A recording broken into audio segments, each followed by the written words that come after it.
You know, sometimes I think I'm not all there, and I'm going to explain why I believe that.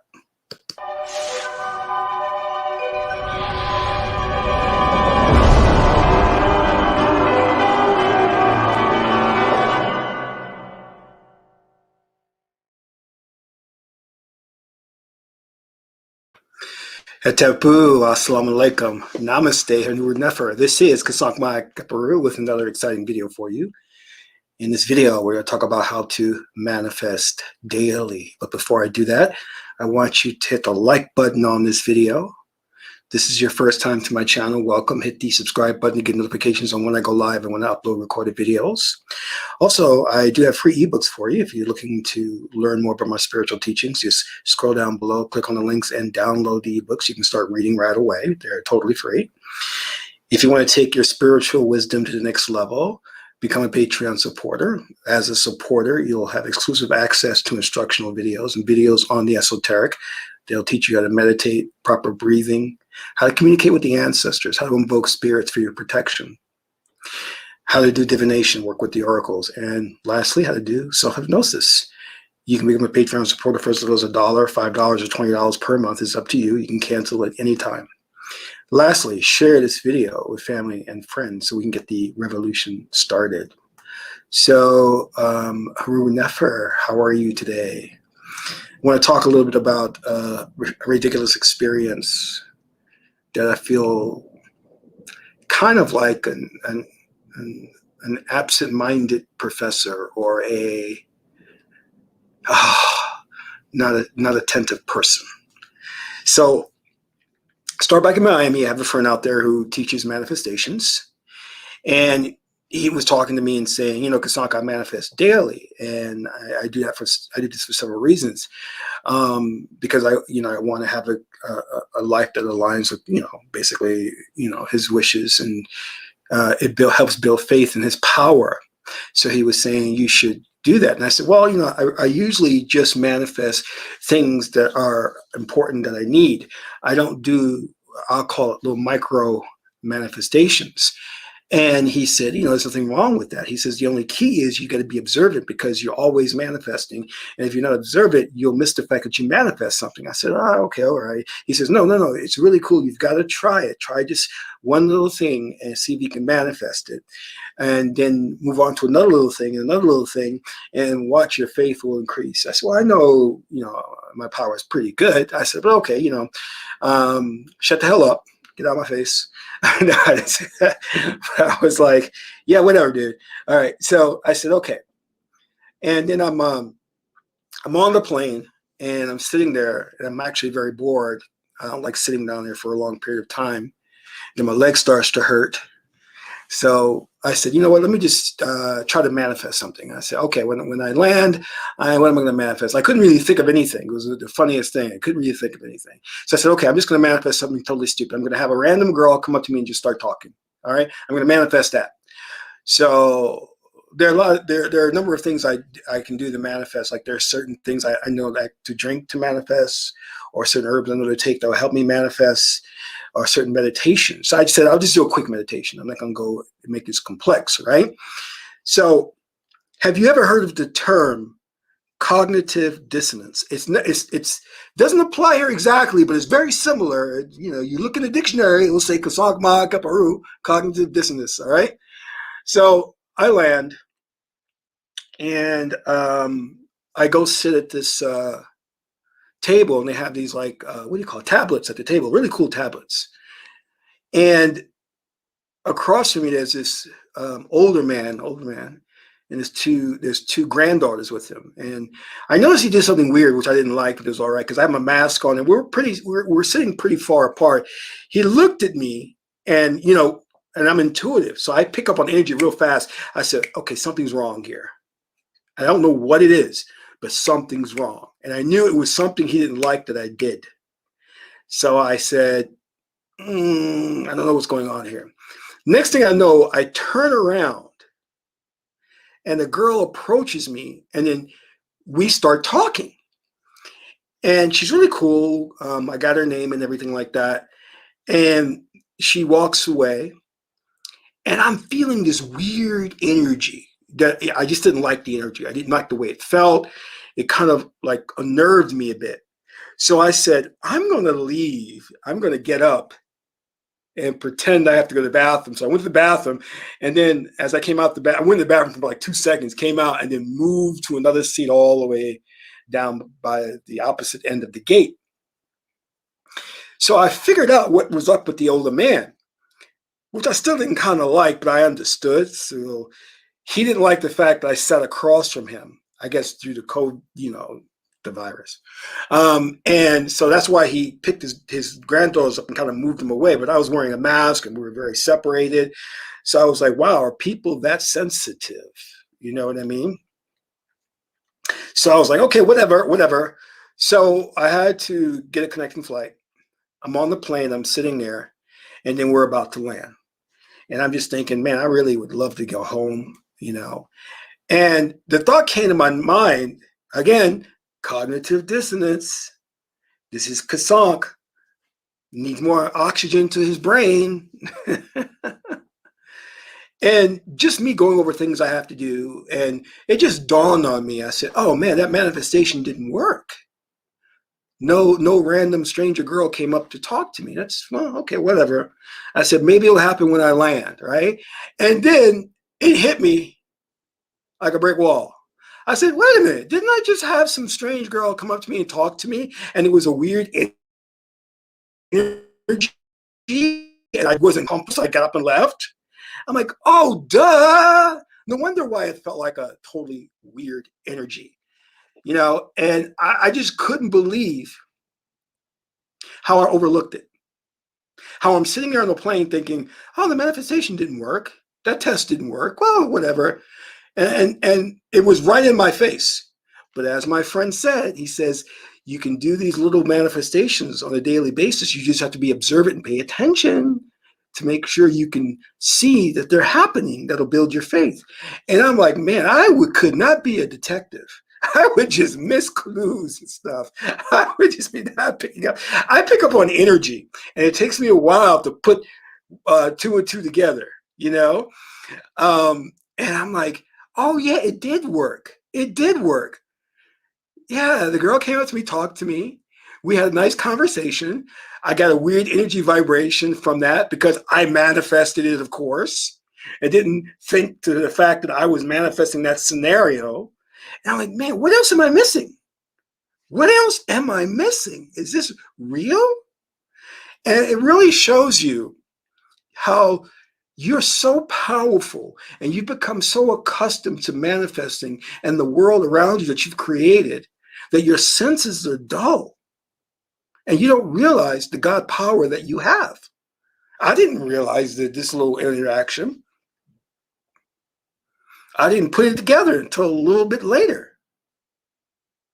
Imagine the beliefs and thoughts that you're harboring that are getting manifested on a daily basis and you're not even aware of it. If you were observant, if you were aware of it, if you were taking stock of it, then you would know how powerful you truly are. Of course, doubt will always creep in. I still well, maybe it was just a coincidence, even after all these years of knowing and seeing, right? So here's what I want you to do, because this is important. This will help you. I want you to get, whether it be a piece of paper or a journal or whatever. This is my journal right here. And what I write in this every day, I have things in here is what I want to manifest for the day. So you write down exactly what you're looking to manifest. I even have my techniques outlined in here as well. You can say, as I often say, start out with, I want to get a little extra money somehow. I want to get a free Java juice. I want to get a free green tea.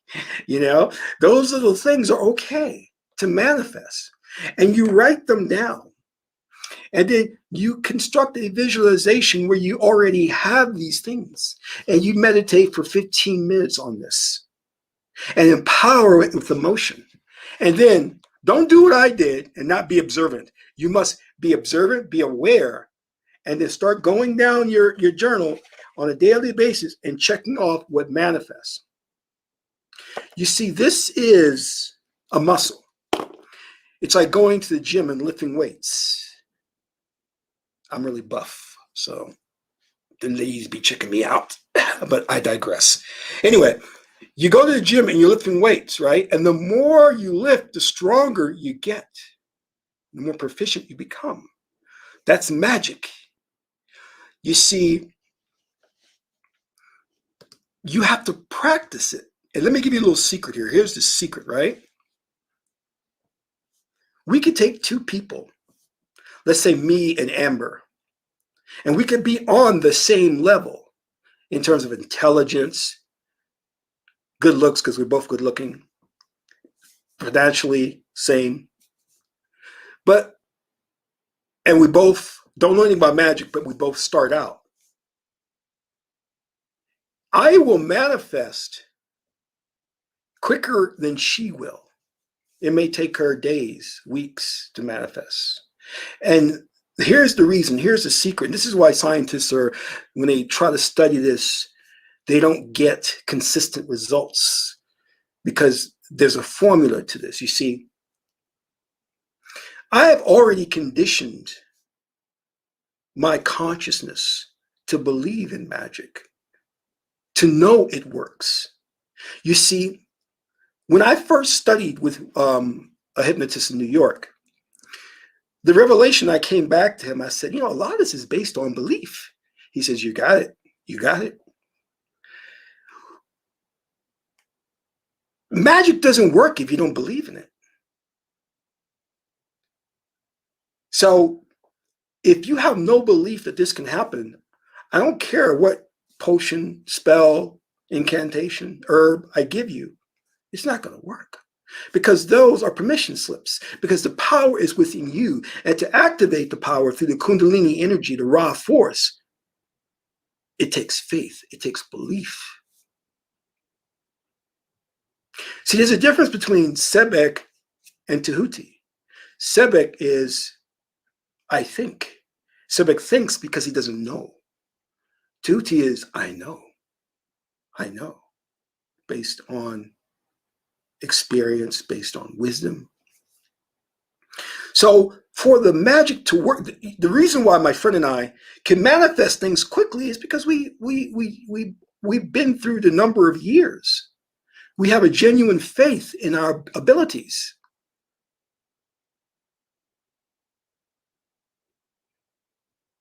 Let's say you have a daughter, just turned 16. You can go downstairs, start a car, drive to here, to wherever, Walgreens, 7-Eleven, wherever, get a bottle of water and come back and be okay. But your daughter, 16 years old, who has no driver's experience, is going to be a little shaky about doing that. If you tell her, go drive to Walgreens, get a bottle of water and come back, she doesn't have the experience, the knowledge, and the faith that she can do it on her own, because she doesn't have the years of driving and hasn't been taught. That's the difference. When you are taught this and you have the experience of seeing it come to fruition time and time again, when you program the spirit to manifest something, it does it without question. Even if you don't observe it, even if you're not paying attention, it will still manifest it for you. But someone who comes along as a skeptic, a left-brain skeptic, and say, that doesn't work. I only believe in what I can see, feel, hear, and taste. That doesn't work. And I tell them just to visualize something. And he says, all right, I'll visualize it. Okay. It's not going to manifest for him. There's no belief there. There's no faith there. So I want you to understand that's the difference in why some are great magicians and some are okay magicians, because they're initiates who are starting out and their faith is rocky. They're still kind of like learning the rope, trying to navigate through all of this, you know,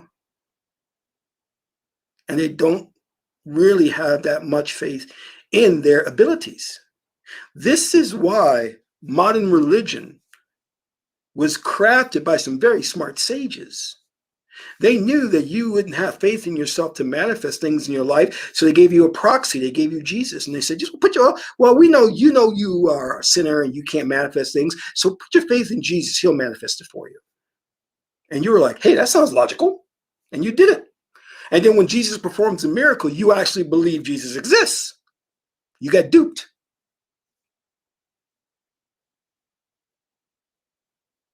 Moses parting the Red Sea. That wasn't no outside external God. That was you, bro. You were parting the Red Sea. But the religions know that you don't have that type of faith to part a Red Sea. So they tell you there's an outside God, a mysterious God, woo, that you can rely on. He'll come to your aid. But really, it's just you. Because you are God. Keep that in mind. I want you to keep that in mind.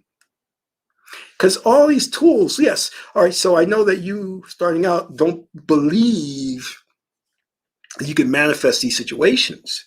But if I say to you, manifest a perfect stranger coming up and talk to you, you're like, I don't know if I can do that. Take this lucky rabbit's foot. That'll help you. Then your faith increases, right?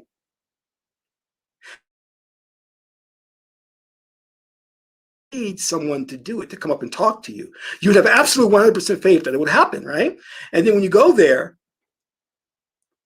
and the person comes up and talks to you, you'll be like, oh yeah, the person you paid came and talked to me. I said, no, I didn't pay anybody. Ah. There's a really old show of the Honeymooners. Well, Ralph Cramden pays Ed Norton because Ralph has this fight with this big guy. And instead of fighting, because Ralph's scared to fight this big guy, he's going to put on a show.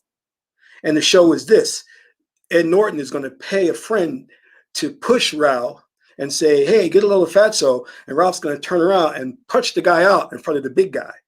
And hopefully the big guy will see Ralph punching this guy out and get scared and not want to go through with the fight. So they meet. Ralph's standing there. The big guy says, okay, we're going to fight. Then some guy walks, bumps into Ralph and says, hey, get a little fatso. Ralph turns around and knocks him in the jaw and knocks the guy out.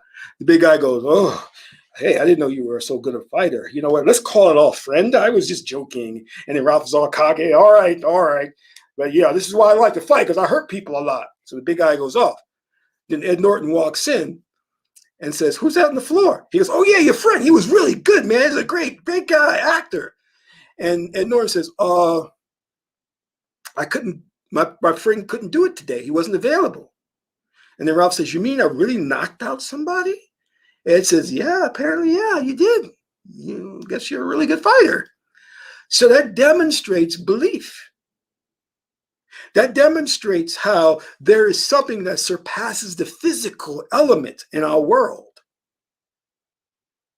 If we only just believe in ourselves.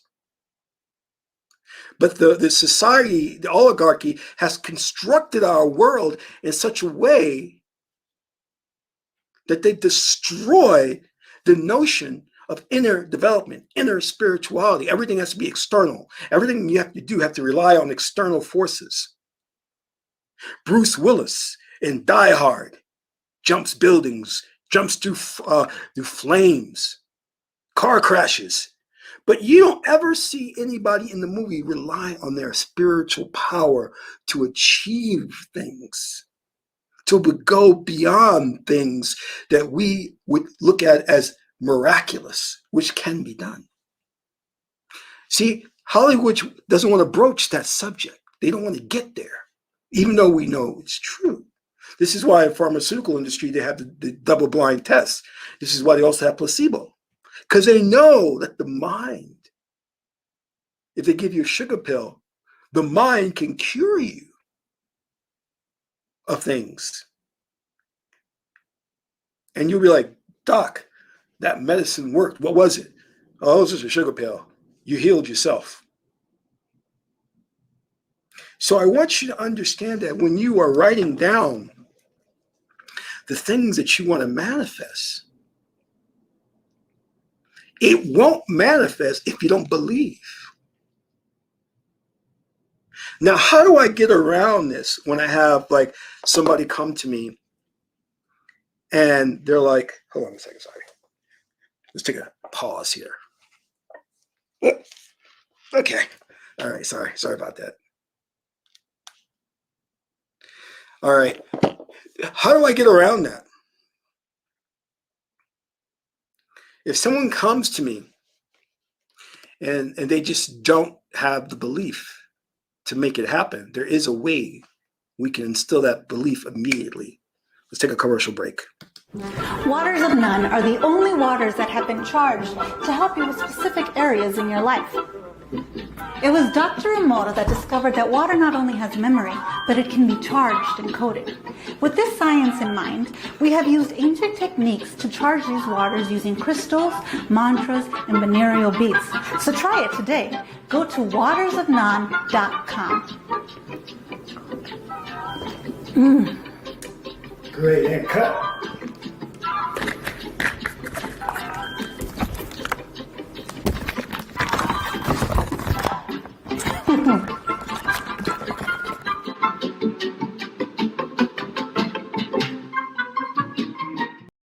He didn't know I was real badass, but he knows me. Oh, hey, so we're back. All right. So how do you do that? How do you instill in somebody who doesn't have faith? You see, that's where hypnosis comes in, hypnotherapy. We place them into a deep state of trance. And while they're in the deep state of trance, you see, whatever is implanted in trance, you believe it wholeheartedly. Whatever you're seated with, you believe it. So what we do is we take people and we put them in a deep state of trance and we feed them truisms. We let them know that they have the power of manifestation. So when they come out of trance, they believe instantly. And then they're able to work miracles. They're able to manifest. That's the secret. You see? And sometimes, even if you have faith, you may not be able to manifest certain things because there could be blockages in the energy flow caused by childhood trauma, social engineering. But those blocks can be removed through trance hypnosis. We can work that out in the subconscious mind. If you ever watched the film Inception, they talk about going levels deep. In the I-ching, they have the hexagram of the well, and you have to go deep into the well. The well is a symbol of the subconscious mind. You have to go deep, deep, deep into the well of the subconscious mind to implant the thought so that it sticks. Sometimes you may go to a hypnotherapist, he'll implant the post-hypnotic suggestion, but he didn't go deep enough, so it only lasts for a week or two and dissipates. So you have to come back and you have to replace deeper. Or the other alternative is repetition. Repetition. The more you meditate, the more you go under hypnosis, the deeper the seed is implanted in the subconscious mind to a point where it goes to and becomes what we call as a core belief. And then that externally becomes a meta frame, how you view the world. Some people view the world that Jesus is the end all and be all of existence. They're that programmed. They're hardwired that way. But imagine in the same way that they're hardwired like that, you can hardwire yourself to believe that you're God and you're Osir. And you can perform miracles on your own. And there'd be no difference. The only difference is they're believing in a false identity or an idea. And you are believing in the true self of who you really are. You see, a lot of Christians look at us, and a lot of people look at us and say, oh, we are animals by nature. We're very similar to the animals. We're not. There's an aspect to us that is like that. And if you feed that, then you do become more emotional and animalistic in a way. But the thing that we know is that you are essentially unconditioned. You have a free will. You have no propensities to like something or dislike something. You're neutral. You're at peace. And that's the true essence of who you are. Everything else is just a color and a shade that comes on top of that. It's superimposed on top of that, but that's not truly who you are. Because if you go back to the default programming, default of who you are a man at peace always. And that is the key to manifesting, because you have to first start at that a man part. If I were to go to the airport and start looking for the girl, okay, where is she? I know I'm going to manifest her. It wouldn't have worked. I had to be at peace. And I had totally forgot that I had planned to manifest that. That's why when it happened, I was in the moment. I didn't even recall the fact that I was manifesting that situation. I just knew it was creepy. Okay. So that's how it works. Now, for you, all you need to do is just meditate daily. And this is what I call is building a relationship with the subconscious mind, or building a relationship with the spirit. The more you meditate, the more manifesting becomes easier, because you're building a relationship with the subconscious mind. You see, the conscious mind. All right, put it this way. The first time you meditate, you're agitated, you're not going to be focused. But the more you do it, you become more relaxed and calm. And then you make that impression upon the spirit, the subconscious mind, and it takes root. And then before you know it, it comes to flower. And there you have it. So the more you do it, the more powerful you become. Just don't be like me, like I said, and be a knucklehead, not be observant and see the magnificence of your power. It's right there in front of you. You can things if you apply yourself to it. Don't ever forget that.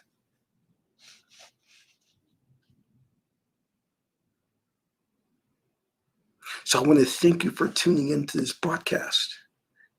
And just go back, watch this video, and just follow those instructions. Be at peace.